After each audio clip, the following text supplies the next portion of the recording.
90 ഞാൻ പറഞ്ഞിട്ടില്ല. 90 ഞാൻ പറഞ്ഞിട്ടില്ല. അതാണ് പറഞ്ഞത്. അത് രണ്ടും രണ്ടല്ലേ. 90 കൂടുതൽ സീറ്റോടുകൂടി കഴിഞ്ഞ 2 പ്രാവശ്യവും കിട്ടിയതുപോലെ ഇപ്രാവശ്യവും അധികാരത്തിൽ വരും എന്നാണ് പറഞ്ഞത്. ഞാൻ പറഞ്ഞതിൽ അതുണ്ടോ? അല്ല, ഞാൻ പറഞ്ഞതിൽ അതില്ലല്ലോ. അതെ, 90 ഞാൻ പറഞ്ഞില്ല. നിങ്ങൾ വെറുതെ ആവശ്യമില്ലാതെ വിശദീകരണം നടത്തേണ്ട കാര്യം എന്തായാലും. ഞാൻ പറഞ്ഞത് എനിക്ക് നല്ല ധാരണ, ഭാഷ മലയാളത്തിലല്ലേ പറഞ്ഞത്.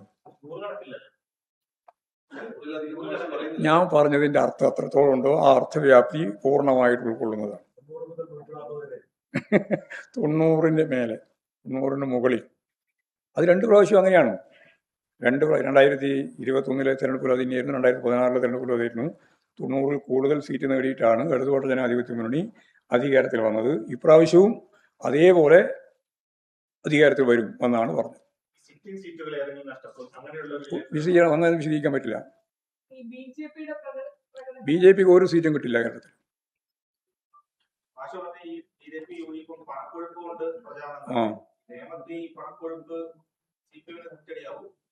തിരിച്ചടി അല്ല, അതും കൂടി കണക്കിലെടുത്തുകൊണ്ടാണല്ലോ ഞങ്ങൾ അവിടെ ഞാൻ നേരത്തെ ജനങ്ങളോട് അഭ്യർത്ഥിച്ചില്ല, ജനങ്ങൾക്ക് പിന്തുണ പ്രഖ്യാപിച്ചുകൊണ്ട് അഭിവാദ്യം ചെയ്തില്ലോ. ഈ എരിപുരി കൊള്ളുന്ന വെയിലത്ത് ഞങ്ങളുടെ സഖാക്കൾ സമീപകാലത്തൊന്നും ഇല്ലാത്ത രീതിയിൽ പല പ്രാവശ്യം അവർ ഈ മാധ്യമങ്ങൾ ഉൾപ്പെടെ നിങ്ങളെല്ലാം കൂടി ചേർന്നുണ്ടാക്കുന്ന എല്ലാ തരത്തിലുള്ള കള്ള നുണ പ്രചരണത്തെയും അഭിമുഖീകരിച്ചത് ഞങ്ങളുടെ 10,000-കണക്കിന് സഖാക്കളുടെ നാപ്പുകൊണ്ട്. അത് ഓരോരുത്തരും വീട് കയറിയിട്ട് തന്നെയാണ്. മണ്ഡലം കമ്മിറ്റി മെമ്പർമാരും ജില്ലാ കമ്മിറ്റി മെമ്പർമാരും ഉൾപ്പെടെ ഞങ്ങളുടെ സ്ക്വാഡ് പ്രവർത്തകരാകെ പല പ്രാവശ്യങ്ങളിലായിട്ട് വീട് കയറി അവരോട് സംസാരിച്ച് കൃത്യതയോടുകൂടി ഈ ഇലക്ഷൻ പ്രവർത്തനം മുഴുവൻ നടത്തിയിട്ടുള്ളവരോടാണ് ഞാൻ ആദ്യം നന്ദി പറഞ്ഞത്. അവരെയാണ് ഞാൻ അഭിവാദ്യം ചെയ്തത്.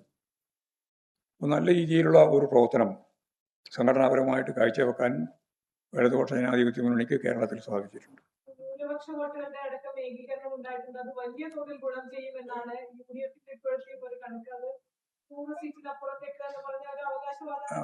അതാണല്ലോ വനവാസത്തിലേക്ക് പോകുന്നൊക്കെ അദ്ദേഹം പറയുന്നത്.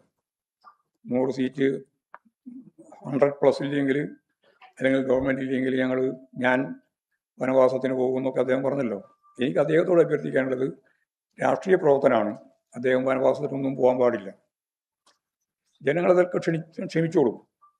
ആ പറഞ്ഞതെല്ലാം വെച്ച് അക്ഷരാർത്ഥത്തിൽ അങ്ങനെ തന്നെ കാര്യങ്ങൾ അതേപോലെ നടക്കണമെന്നും ആരും പറയുന്നില്ല.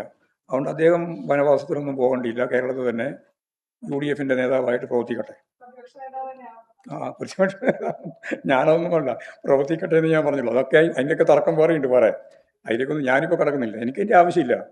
വസ്തുനിഷ്ഠമായിട്ട് ആരാണ് കേരളം ഭരിക്കുക എന്നുള്ളത് 9-ാം തീയതി തീരുമാനിച്ചു കഴിഞ്ഞു. ആ തീരുമാനത്തിൻ്റെ വസ്തുനിഷ്ഠ യാഥാർത്ഥ്യത്തോട് നമ്മളെ മനസ്സിനെ പൊരുത്തപ്പെടുത്തുന്ന പണി മാത്രമേ 4-ാം തീയതി ഉള്ളൂ.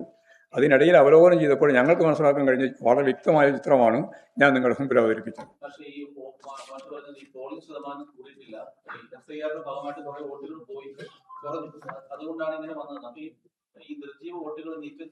അതെ, അല്ല, സംശയത്തോടെ കണ്ടത് ഇപ്പം നീക്കാനായിട്ടില്ല. കാരണം നിരവധി വോട്ടുകൾ നഷ്ടപ്പെട്ടിട്ടുണ്ടല്ലോ. 47,647 വോട്ട് തിരുവനന്തപുരത്ത് മാത്രം നഷ്ടപ്പെട്ടിട്ടുണ്ട്. ആ നഷ്ടപ്പെട്ടത് പോയത് തന്നെയല്ലേ. അത് എല്ലാം നിർജീവായിരിക്കില്ല, നിർജീവ വോട്ടും ഉണ്ടാവും. പക്ഷെ നിർജീവല്ലാതെ വോട്ട് ഉണ്ടായിട്ടും പോളിംഗ് യഥാർത്ഥത്തിൽ ശതമാനമല്ല, പോളിംഗിന്റെ എണ്ണം, നമ്പർ ഓഫ് വോട്ട്സ് വർദ്ധിച്ചില്ല. അതാണ് ചിത്രം. അപ്പൊ ഇതൊന്നും മനസ്സിലാക്കാതെയാണ് ഇങ്ങനെ വിശദീകരണം നടത്തിക്കൊണ്ടിരിക്കുന്നത് മാധ്യമങ്ങളും അതുപോലെ തന്നെ ബൂർഷ്വാ പാർട്ടികളൊക്കെ. ന്യൂനപക്ഷ വോട്ടുകളുടെ ഏകീകരണം ഒരേപോലെ കേരളത്തിലുടനീളം ഉണ്ടായി എന്നൊന്നും പറയാൻ സാധിക്കുന്നതല്ല. അവര് ഒരു കാര്യമുണ്ട്, ഈ SIR പ്രശ്നം വന്നപ്പോൾ എന്തായാലും വോട്ട് ചെയ്തേ പറ്റൂ എന്നുള്ളൊരു വാശി ന്യൂനപക്ഷ വിഭാഗങ്ങൾക്കിടയിലുണ്ടായിട്ടുണ്ട്. അതൊക്കെ UDF-ന് അനുകൂലമായിട്ടാണ് എന്ന് പറയുന്നതിലൊന്നും വലിയ കാര്യമില്ല. കഴിയില്ല. എങ്ങനെ അവകാശപ്പെടാനോ?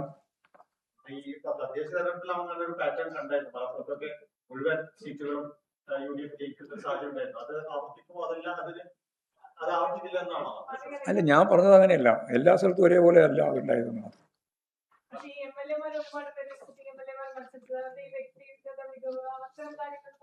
അതെല്ലാം കൂടി ചേർത്തിട്ടില്ലേ ഞാൻ ഈ പറഞ്ഞ വിജയം നേടുന്നത്. വലിയ വലിയ വിജയം നേടുന്നു എന്ന് ഞാൻ പറഞ്ഞതിൻ്റെ അർത്ഥം 90 സീറ്റിൽ കൂടുതൽ സീറ്റോടുകൂടി ഇടതുപക്ഷ ജനാധിപത്യ മുന്നണി 3-ാം ടേം അധികാരത്തിൽ വരുന്നു എന്ന് പറഞ്ഞാൽ അതിൻ്റെ അർത്ഥം ഈ MLA-മാർ ഉൾപ്പെടെയുള്ളവരെല്ലാം ജയിച്ച് കയറുന്നു തന്നെയല്ലേ? അതിലെന്താ സംശയമുള്ളത്? അത് ഞാൻ ആദ്യം പറഞ്ഞല്ലോ, ഭരണവിരുദ്ധ വികാരം ഇല്ലാന്ന് മാത്രമല്ല ഗവൺമെൻറ് തുടരണമെന്നാണ് ജനങ്ങളുടെ മനസ്സിലുള്ളത്. അത് കൃത്യമായിട്ട് ഫീൽഡിൽ പോയിട്ടുള്ളവർക്ക് മനസ്സിലാവും, ജനങ്ങളുമായിട്ട് സംവേദിച്ചവർക്ക് മനസ്സിലാവും. ഞങ്ങൾ കഴിഞ്ഞ മാർച്ച് 1-ാം തീയതി മുതൽ തന്നെ ഈ കേരളത്തിൽ അങ്ങോളം ഇങ്ങോളമുള്ള എല്ലാ വീടുകളിലും ഞങ്ങളുടെ പ്രവർത്തകർ കയറിയിട്ടുണ്ട്. ഒരു പ്രാവശ്യം 2 പ്രാവശ്യമൊന്നുമല്ല, നിരവധി പ്രാവശ്യം കയറിയിട്ടുണ്ട്. അവരോട് സംസാരിച്ചിട്ടുണ്ട്, അവരോട് സംവേദിച്ചിട്ടുണ്ട്. അതിൻ്റെ എല്ലാം ഭാഗമായിട്ട് അവരിൽ നിന്ന് കിട്ടിയിട്ടുള്ള കൃത്യമായിട്ടുള്ള വിവരങ്ങളുണ്ട്, ധാരണകളുണ്ട്. അവിടെയൊന്നും ഗവൺമെൻറ് വിരുദ്ധ വികാരമില്ല എന്ന് മാത്രമല്ല, ഈ ഗവൺമെൻറ് തുടരേണ്ടതാണ് എന്നുള്ളതിനാണ്. പ്രത്യേകിച്ച് അടിസ്ഥാന വർഗം, അധ്വാനിക്കുന്ന സാധാരണ ജനവിഭാഗം, അവരെല്ലാം ഈ ഗവൺമെൻറ്റിന് പൂർണ്ണമായ പിന്തുണ നൽകുന്ന നിലയാണ് സ്വീകരിച്ചത്. അത് തന്നെയാണ് വോട്ടിങ്ങിലും ശരിയായ രീതിയിൽ പ്രതിഫലിച്ചിട്ടുണ്ടാകും.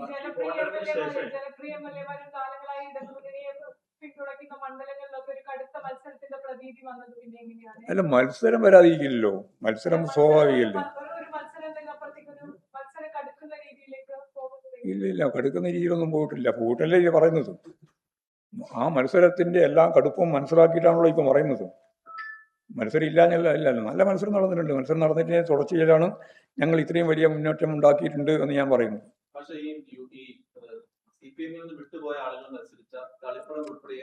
ഒരു മണ്ഡലവും ജയിക്കൂല, ഒരു മണ്ഡലത്തിലും അവർ ജയിക്കില്ല. എന്താ ഈ കടുത്ത മത്സരം എന്ന് പറഞ്ഞാൽ ഉദ്ദേശിക്കുന്നത്? ഞാൻ മലയാളത്തിലല്ലേ നിങ്ങളോട് സംസാരിക്കും, പിന്നെ വെറുതെ ആവശ്യമില്ലാണ്ട് പറഞ്ഞുകൊണ്ടിരിക്കേണ്ട കാര്യം തന്നെ. ജയിക്കൂലെന്നല്ലേ പ്രധാനപ്പെട്ട പ്രശ്നം. പിന്നെ എന്താ കടുപ്പം? ഒരു മത്സരവും ഇല്ല.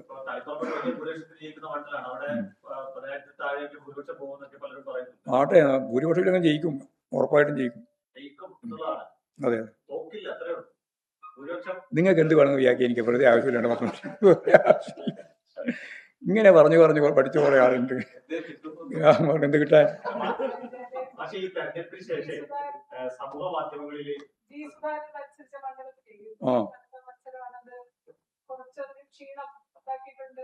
ഇത് നിങ്ങൾ ചെയ്തല്ലേ? അതെ, പിന്നെ അതിന് ഞാൻ ഉത്തരം പറയണ്ടേ? അതൊക്കെ നിങ്ങൾ പറഞ്ഞോളൂ. അത്ര നിങ്ങൾ എഴുതിയ മാനസികമായി കണക്ക് കൂട്ടണമെന്ന് എനിക്ക് മറുപടി പറയാനില്ല. ഞാൻ കൃത്യമായിട്ട് മറുപടി പറഞ്ഞിരിക്കുന്നു. പറഞ്ഞത് എത്രയാന്ന് വെച്ചാൽ, ഇങ്ങനെ വിമതമായിട്ട് നിന്ന് മത്സരിച്ച എല്ലാ നിയോജകമണ്ഡലത്തിലും വിമതന്മാർ തോക്കും. വിമതന്മാരില്ല, അവിടെ UDF ആണുള്ളത്. UDF തോക്കും. അത് പറഞ്ഞാലേ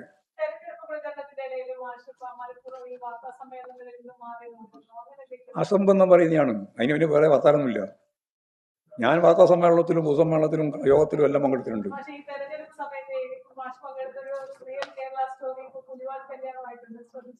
അത് ശ്രദ്ധിച്ചിട്ടുണ്ട്. അതെന്താ കുഴപ്പമുള്ളൂ? റിയൽ കേരള സ്റ്റോറി തന്നെയാണത്. അതിലാണ് ഞങ്ങൾ പോയത്, അതിന്റെ ഭാഗമായിട്ടാണ് പോയത്. അത് നിയമപരമായ പ്രശ്നമില്ല, അത് പോയി കയറിച്ചോട്ടെ. എല്ലാം പരിശോധിച്ചിട്ടാണ്.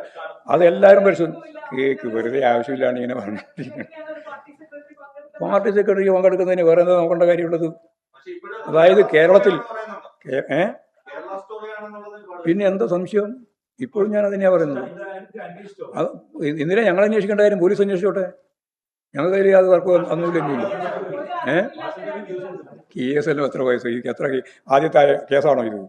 എത്രയൊക്കെയോ കേസ്, ആരൊക്കെയോ കേസ് കൊടുത്തിട്ടുണ്ട്. എത്രയോ കേസ് അഭിമുഖീകരിച്ചിട്ടാണ് ഇവിടെ നിൽക്കുന്നത്. അല്ലാണ്ട് കേസ് വരുമ്പോൾ പേടിച്ച് മാളത്തിൽ ഒളിക്കുന്ന സൈസുകൾ നമ്മളൊന്ന് ഒക്കെയാ വിചാരിച്ചിട്ടുള്ളത്.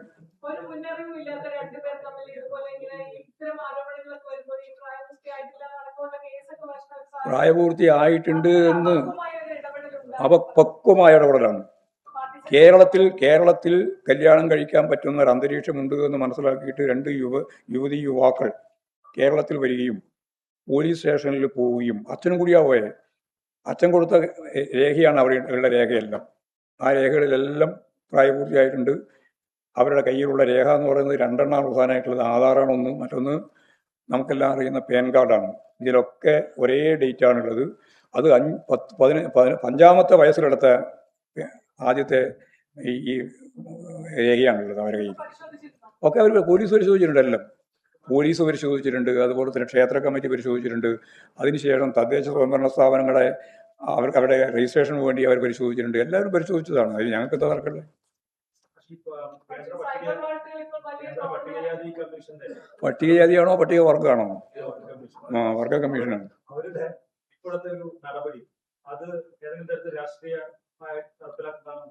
എനിക്കതിൽ യാതൊരു സംശയമില്ല. അതെല്ലാം പരിശോധിച്ച് ആവശ്യമായ നിലപാട് സ്വീകരിക്കേണ്ടിയാണ് കേട്ടോ. സംഘപരിവാറാണ് ഇതിന് പിന്നിൽ. ഇങ്ങനെ കല്യാണം കഴിക്കുന്നതിന് അവർക്ക് അത്ഭുതമാണ്. അവർക്ക് ഇവിടുത്തെ ഇപ്പൊ തന്നെ ഭയങ്കര ഭീഷണിയുണ്ടെന്നാണ് അവർ പറയുന്നത്. അപ്പം ഞങ്ങളെ സംബന്ധിച്ചിടത്തോളം ഒറ്റ കാര്യമേ ഉള്ളൂ. 2 മതവിഭാഗത്തിൽപ്പെട്ട ചെറുപ്പക്കാർ കല്യാണം കഴിക്കാൻ തീരുമാനിക്കുന്നു.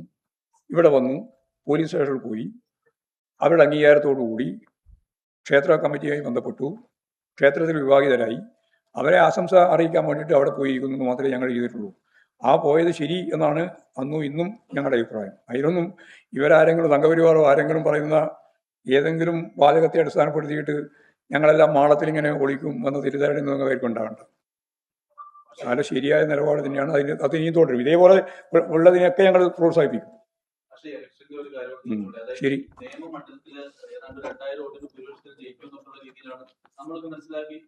നിങ്ങളൊക്കെ പലതും മനസ്സിലാക്കിയിട്ടുണ്ടാവും. ഞാൻ ഉറപ്പിച്ച് പറഞ്ഞല്ലോ, നിയമമണ്ഡലത്തിൽ അടുത്ത പറഞ്ഞതിന് വേണ്ടി ജയിക്കും.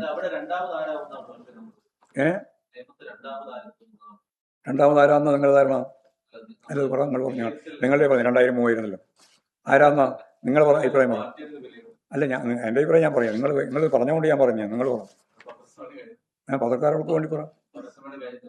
എന്നാ പത്രസമ്മേളനം.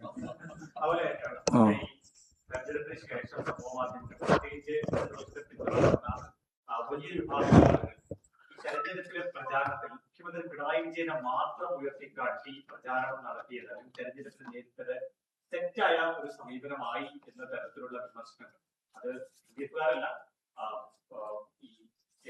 പിന്നെ ആരാ യു ഡി എഫ് അല്ലാണ്ട് പിന്നെ ആരാത് ഇങ്ങനെ ഉന്നയിക്കും? ഏത് സമൂഹം എന്ന് വെറുതെ പറഞ്ഞുകൊണ്ടിരിക്കുക. സമൂഹം ആവശ്യമില്ലാതെ ആളാളാ നിങ്ങൾക്ക് ഒറ്റയ്ക്ക് പറയാൻ പറ്റാതെ കൊണ്ട് സമൂഹത്തിന്റെ പേരിലിടുക. അങ്ങനെ ഒരു സമൂഹത്തിന്റെ പേരിൽ ഒരാളും പറഞ്ഞിട്ടില്ല. അങ്ങനെ ഉയർത്തി കാണിച്ചിട്ടില്ലല്ലോ. ഇവിടെ കേരളത്തിൽ ഇടതുപക്ഷ ജനാധിപത്യ മുന്നണിയല്ലേ ഉയർത്തി കാണിച്ചത്. പിന്നെ പ്രതീകാത്മകമായിട്ട് മുഖ്യമന്ത്രി എന്നുള്ളതുകൊണ്ട് വരുമ്പോൾ പിണറായി തന്നെ വരും. പിന്നെ വേറെ ആർക്കും പറയാൻ പറ്റുമോ?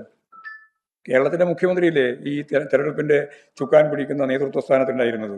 അപ്പോൾ പിന്നെ പിണറായി അല്ലാണ്ട് വേറെ ആരെയാ പറയാൻ പറ്റുക? അല്ല പിന്നെ ആരാ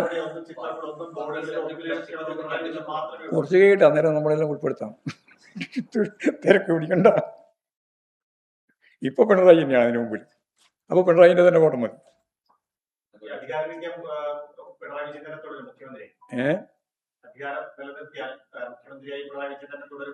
അങ്ങനെയാണ് ജനങ്ങൾ ചിന്തിക്കുന്നത്.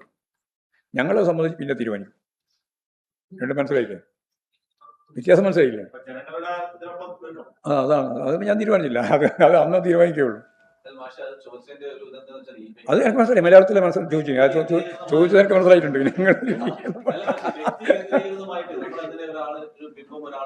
ഞങ്ങൾ വ്യക്തിപരമായ ജനാധിപത്യ കേന്ദ്രീകരണ തത്വം അംഗീകരിക്കുന്ന പാർട്ടിയാണ് CPIM. ജനാധിപത്യ കേന്ദ്രീകരണ തത്വം.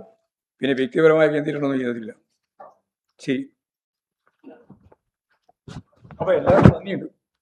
എതിരായിട്ടും അനുകൂലമായിട്ടും ഒക്കെ മാധ്യമങ്ങൾ പ്രവർത്തിച്ചതിന് ഈ തെരഞ്ഞെടുപ്പിന്റെ ഭാഗമായിട്ടുള്ള നല്ല ആരോഗ്യകരമായ പോരാട്ടമായിരുന്നു ഈ പ്രാവശ്യം പൊതുവെ നടന്നത്. അതിന് എല്ലാ മാധ്യമങ്ങളോടും ഞാൻ നേരത്തെ നമ്മുടെ സഖാക്കളോട് നന്ദി പറഞ്ഞ പോലെ കേരളത്തോടാകെയും നന്ദി പറയുന്നു. അതുപോലെ മാധ്യമ പ്രവർത്തകരോടും നന്ദി അറിയിക്കുക.